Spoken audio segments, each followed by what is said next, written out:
یہی تو محبوب الہی کی بارگاہ میں ایک شخص نے آ کر کے اپنے گھر کی کمزوری اور غریبی کی شکایت کی تھی، میری بیٹی کی شادی ہے، کچھ بھی نہیں ہے میرے پاس مال، اور آپ نے کہا ٹھیک ہے جاؤ باہر سے کچھ ڈھیلے پتھر مل رہے ہیں تو لے آؤ۔ 3 ڈھیلے لے آیا چھوٹے چھوٹے سے، آپ نے 3 بار قل هو اللہ احد پڑھا، دم کر دیا، کہا لے جائی۔ باہر جا کر دیکھتا ہے تو وہ سونا بنا ہوا، اس کو بیچ لے اور اپنے گھر کی جو غربت ہے اس کو دور کر اپنی بیٹی کی شادی کر لے۔ ظاہر سی بات ہے وہ تو 3 ٹکڑے سونے کے لے گیا، کنکریاں جو بھی تھی، شادی ہو گئی ساری چیزیں، لیکن فارمولا تو ہاتھ میں ملا تھا، مٹی کو ڈھیلے کو سونا کیسے بنایا جاتا ہے اس نے تو سامنے کھڑے کھڑے دیکھا تھا، اور اس کے بعد گھر میں بہت بڑے بڑے ڈھیلے جمع کر دیے، بڑے بڑے پتھر لا کر کے بیٹھا، اور اس کے بعد وہی قل هو اللہ احد پڑھنا شروع کیا۔ 3 بار پڑھا پھونک مارا، 3 بار پڑھا پھونک مارا، وہ ڈھیلا ڈھیلا ہی، وہ پتھر ویسا ہی۔ اس نے سوچا پھر کیا پڑھا تھا، 1000 بار پڑھ لیا، وہ کچھ نہیں بدلا۔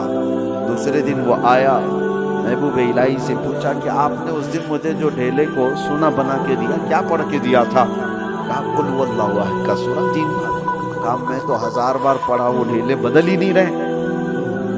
تب آپ نے فرمایا تو جس زبان سے پڑھ رہا ہے وہ اور ہے، میں جس زبان سے پڑھ رہا ہوں وہ اور ہے۔ زبان کا اثر ہوتا ہے میرے عزیزوں، اس زبان کو جب لذتوں سے بندہ بچا لیتا ہے اللہ اس زبان میں وہ اثر عطا کرتا ہے کہ جب بندہ پھر کسی کو کہے تو دل میں پار ہو جائے، اور جب بندہ اللہ کی بارگاہ میں بھی عرض کرے تو اللہ اس کی زبان کی بھی لاج رکھتا ہے، اس کی زبان کو بے وزن ہونے نہیں دیتا۔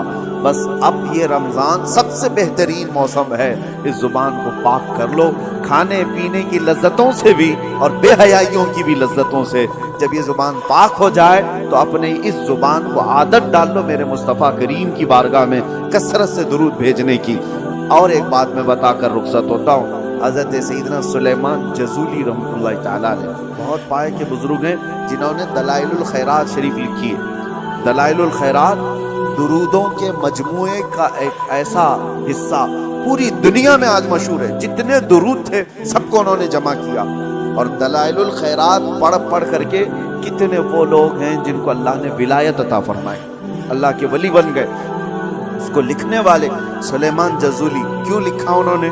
وہ بتاتے ہیں ایک بار سفر میں تھے اور راستے میں شام ہو گئی، عصر ہم نے نہیں پڑھی تھی، قریب دیکھا تو ایک کنواں تھا، کنویں سے پانی نکالنے کی کوئی چیز ہے نہیں اور ہمیں وضو کرنا ہے، اور عصر کا وقت جا رہا ہے، سورج ڈوبنے کو ہے۔ دیکھا ایک چھوٹی سی بچی قریب میں آ رہی تھی، تو انہوں نے سوچا گھر وغیرہ ہوگا اس کا، جلدی سے اس بچی کو بلایا، 10-11 سال کی بچی، اس سے کہا بیٹی کوئی پانی نکالنے کے لیے کنویں سے چیز تمہارے یہاں سے مل جائے تو لے آؤ تاکہ ہم پانی نکالیں اور وضو کریں، نماز پڑھیں۔ اس بچی نے کہا اچھا اتنا ہی کرنا ہے آپ کو؟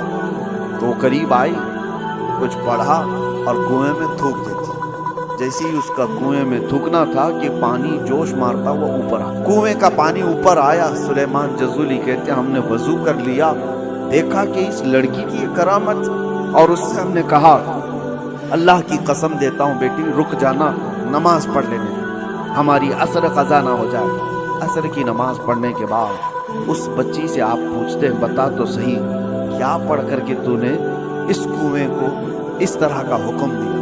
اس لڑکی نے کہا کچھ بھی نہیں، ایک بار درود پڑھا، ایک بار درود پڑھا تھا۔ کہا ایک بار درود پڑھا اور کنویں کا پانی جوش مار کر باہر آیا؟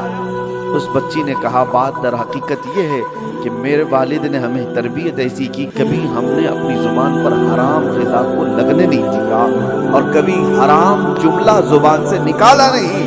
پھر درود پاک پڑھا تو اللہ نے اس میں یہ اثر عطا فرمایا۔ اس کے بعد آپ نے پورے درودوں کا مجموعہ لکھا تھا۔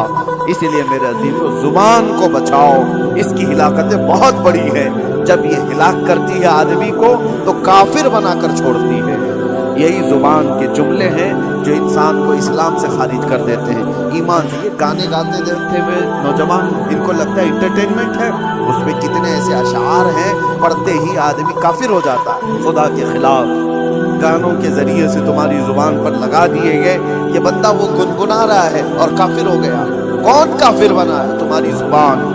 قیامت کے دن یہ جہنم میں لے کر کے اگر گئی تو پھر آپ پچھتانے کے علاوہ کچھ نہیں ہوگا۔ اللہ تبارک و تعالیٰ زبان کی ہلاکتوں سے ہماری حفاظت فرمائے۔ رب تبارک و تعالیٰ زبان کی لذتوں سے ہماری حفاظت فرمائے، اس کی شہوتوں سے اللہ ہماری حفاظت فرمائے۔